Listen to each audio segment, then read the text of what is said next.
대출이 너무 안 나오고 있죠.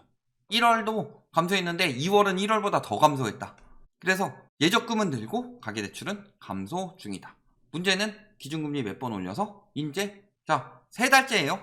작년 12월에 이어서. 그런데 12월에 감소한 이유는 11월에 금리를 올렸기 때문이죠. 그 전에 8월에 올릴 때는 늘어나진 않았지만 두 차례 올리면서부터 가계대출 감소세가 시작이 되었다. 그리고 가계대출 감소세와 함께 집값 하락도 동시에 시작되고 있죠. 그래서 지금 3달 연속 감소세고 감소세가 점점 더 커가고 있다. 그런데 1월에 금리 또 올렸고요. 이번 달에 안 올렸더라도 3월에 또 올릴 가능성이 굉장히 높죠. 미국에서 올린다니까.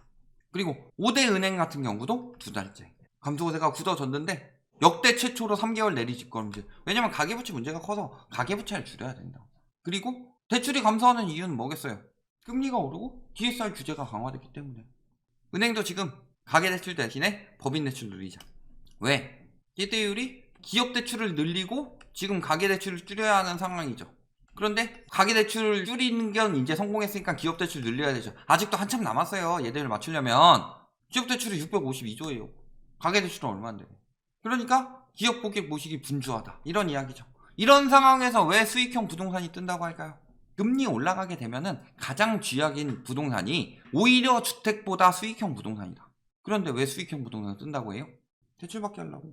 친구 3명과 법인 명의로 10억가량 대출을 받아 송파구 소재의 꼬마 빌딩 매입했다. 왜? 가계대출 안 되니까 법인으로 대출 받아서. 그리고 법인으로 대출은 많이 나오고 법인 대출 받아서 사면은 기업 대출로 들어가니까 은행의 건전성은 좋아지고 그러니까 법인 대출 받아서 부동산 사세요. 그러니까 상가는 뜹니다.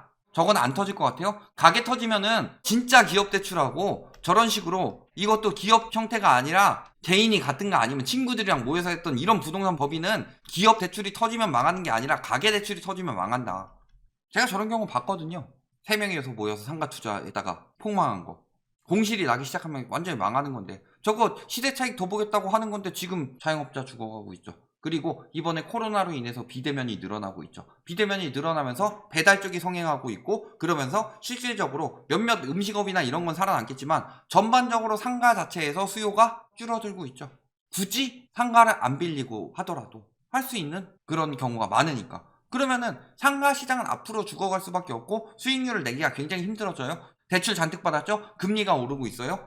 그런데도 누군가는 저렇게 비싸게 사주고 있으니까 니들이 지금 사면 더 비싸게 살 수 있을 것이다 라고 하면서 꼬마 빌딩 뭐 이런 거 유도하고 있는데 잘 생각해보세요. 꼬마 빌딩은 지금 팔고 있습니다. 뭐 연예인들 뭐 이야기 나오는 것도 그렇다 치고 꼬마 빌딩 손자 손녀한테 증여하고 이런 거 걸렸던 게 언제예요? 한 2년 3년 정도 됐죠.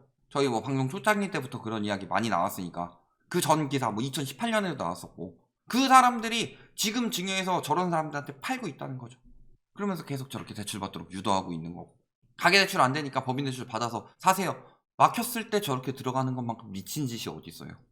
그리고 지금도 중금리 대출 목표 약속 못 지킨 인뱅들 올해는 가능할까 하면서 대출 목표를 이렇게 잡았는데 부족한 실적이 나왔다고 그랬죠. 11%포인트 낮은 성적표 받게 됐다. 사람들이 대출 안 받으니까.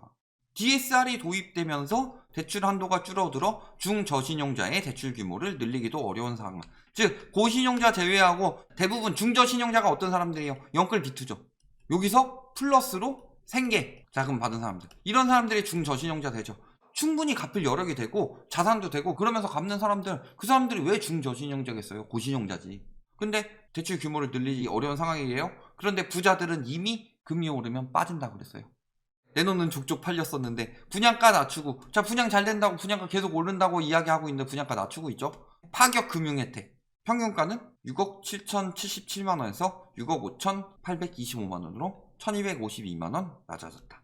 은평구 12억 7,500 그 다음에 15억 4,500 이렇게 매각한다고 했는데 11억 5천 13억 6천에서 14억으로 공급가를 내리고 있다. 분양 시장이 붕괴되면 할인 분양 나온다고 말씀드렸었어요. 물론 초창기 분양가에서 할인 분양을 하고 있는 건 아니지만 생각하고 있는 분양가에서 많이 떨어진 가격으로 나오고 있다. 그럼에도 안 되면 그 다음엔 할인 분양 가는 거죠. 분양가가 오르긴 뭐지 개뿔 오르냐. 지금 분양가가 오를 상황이에요? 수요가 안 찼는데 오르는 게 어딨어요. 여기다가 청약시장 중도금 무이자 대출에도 미달 석출 한다고 그러죠. 중도금 무이자 대출도 안 받는다 이제. 옛날에 진짜 악덕 사채기업 막 무이자 하면서 선정하는 그 한 달 무이자짜리도 아니고 준공 될 때까지 무이자인데 그것도 안 받는다는 거예요. 자, 그러면 매매시장 대출 줄었죠? 그 다음에 분양시장 대출 줄었죠? 전세시장도 지금 월세화로 빠지고 있다고 하죠? 전세자금 대출 갚고 차라리 그냥 이자 내느니 월세 낸다고 하고 있죠? 어디서 대출이 늘어날 요소가 있어요? 진짜 경기가 힘들어서 버티는 사람들, 아니면은 비툰데 차마 손절 못하는 사람들, 영끌했는데 빚을 더 내지 않고는 갚지 못하는 사람들, 이런 사람들이나 조금씩 늘어나겠지. 지금 와서 뭐 더 투자하고 이런 사람들이 있는 것 같아요. 그리고 가계빚은 감소하고 있는 동안에 예금은 늘어난다. 금리가 내려가는 시장에서는 저금리로 인해서 대출이 늘고 예금이 줄죠. 이로 인해서 어떻게 되고 있는 거예요? 거품이 생기죠. 그래서 저금리에서 고금리로 가는 시기, 즉 금리를 올리기 시작하는 시기를 봐야 되고, 그때 붕괴가 되는 시기를 봐야 된다. 그때가 딱 18년 말. 근데 여기서 갑자기 위기가 터져서 금리를 내렸어요. 그때가 살 때예요. 물론 진짜 시장을 잘 보고서 빨리 사고 빨리 팔 수 있으면 다행인데, 주식이나 그런 건 가능하지만 부동산은 그렇게 쉽진 않죠. 그렇다면은 조금 더 비싸게 사고 조금 더 싸게 팔면서 빨리 손절치고 나오는 그런 고수들이나 가능한 거고, 그러니까 호가는 안 내리고 있는데 억 단위로 실거래가는 떨어지고 있는 거 보이죠? 그거 진짜 고수들이 팔고 있는 거예요. 사실은 그 전에 못 팔고서 묶였으니까 좀 더 싼 가격에 손절하는 것이긴 한데, 지금 빨리 빠져나가고 있는 거다, 시장 빨리 읽는 사람들이. 그런데 급매물 거래는 특수 거래일 뿐이고 신고가도 아직 나오고 있고, 그러니까 계속 오를 거니까 걱정하지 말고 사세요 라고 말하고 팔고 있는 거지. 조금이라도 더 비싸게. 대출 감소하고 예금 증가하고 있습니다. 시장이 어떻게 바뀌었냐? 대출과 시중 부동산이 같이 증가하고 있었다. 즉 누군가는 대출해서 사고 누군가는 그들에게 팔고서 현금 쟁여두고 있었다. 이런 상황에서 대출이 줄고 시중 부동자금이 늘어난다. 이런 상황이 됐다는 건 무슨 소리예요? 사는 사람은 없고 뭔가를 하려고 모아뒀던 돈도 그대로 예금으로 하고 있고, 주식이나 부동산, 코인 이런 데서 돈 빼서 예금으로 묻어두고 있다. 즉 위험자산에서 안전자산으로 머니무브가 시작되었고, 지금 빚의 감소가 시작되는 디레버리징이 시작되었다. 요걸 보셔야 되는 거죠. 카드론 금리도 15% 넘어갔다. DSR 산출에 반영됐죠. 앞으로 카드론도 쉽게 못 받아요. 최대 0.83포인트 하락. 올라가고 있는데도 많은데? 1%포인트 안팎으로 오르던 게 상승세가 꺾였다. 근데 이걸 왜 하락이라고 그래요? 집값 같은 경우는 상승세 주춤, 하지만 더 오를 것, 이런 식으로 이야기하면서 금리 올라가는 건 상승세 주춤을 하락이라고 이야기를 하고 있다. 심교수형, 금리 상승이 부동산 시장 흔들 수준이 아니다. 그 예시로 뭐를 들었어요?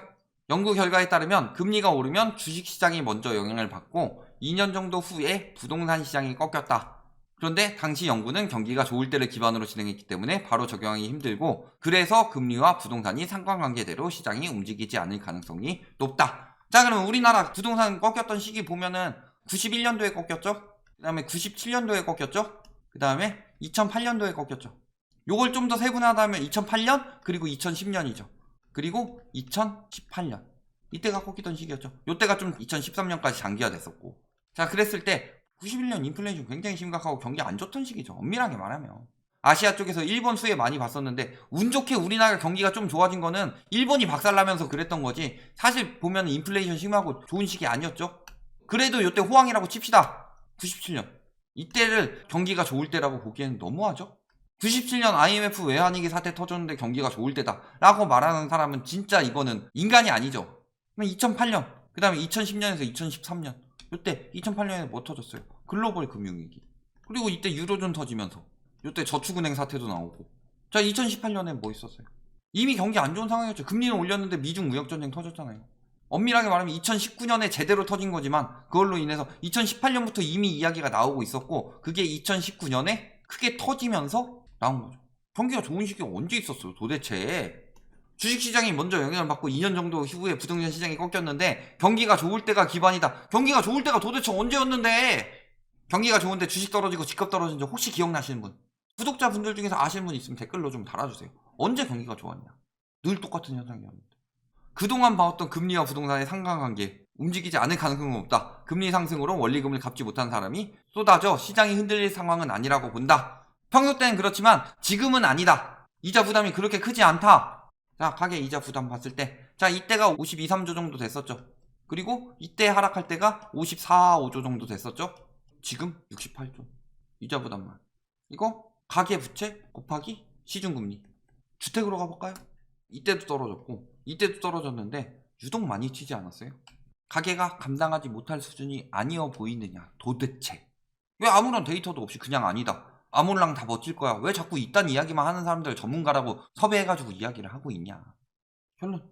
첫 번째, 대출 시장은 이제 무너졌습니다. 무너진 이유는 뭐예요? 저금리라고? 뒷생각 안 하고 도구나 카우나 무리하게 대출 받았으니까. 지금 우리나라는 무리하게 대출 받는 사람들이 많다. LTV가 50%로 돼서 뭐 개뿔 지금 소득 대비로 얼마나 많이 받았는데. 그러니까 GDP 대비 가계부채가 세계 최고 수준이지. 그래서 지금 이미 대출 감소, 즉 디레버리징이 시작됐다. 그리고 부담 갈 정도의 그게 아니다. 금리 인상이 이미 부담이 가서 이게 나타나고 있는데 뭐가 부담이 가지 않을 정도라고 구라를 치느냐. 저런 말들 믿으시면 안 됩니다. 대출이 왜 줄고 있겠어요? 부담이 가니까 줄어드는 거예요. 대출이 더 안 나오더라도 버티는 사람들은 계속 버티면 되지. 근데 왜 줄어들겠어요? 그런 와중에도 부동산 시장은 절대 안 무너진다. 이런 이야기를 하고 있는 사람들이 어떻게 전문가라고 말할 수가 있냐.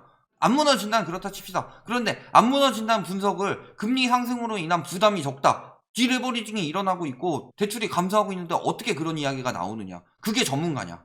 이런 부분을 보셨을 때 지금 대출 완전히 끊겼고 앞으로 DSR 강화되면서 더더욱 끊길 거고 그런 상황에서 금리 인상으로 인해서 더더욱 축소될 수밖에 없다. 요거를 잘 생각해 보시면은 금리가 떨어지거나 한도가 풀리지 않는 이상은 대출은 더 이상 나올 수가 없다는 사실 요것을 잘 아시게 될 수밖에 없습니다.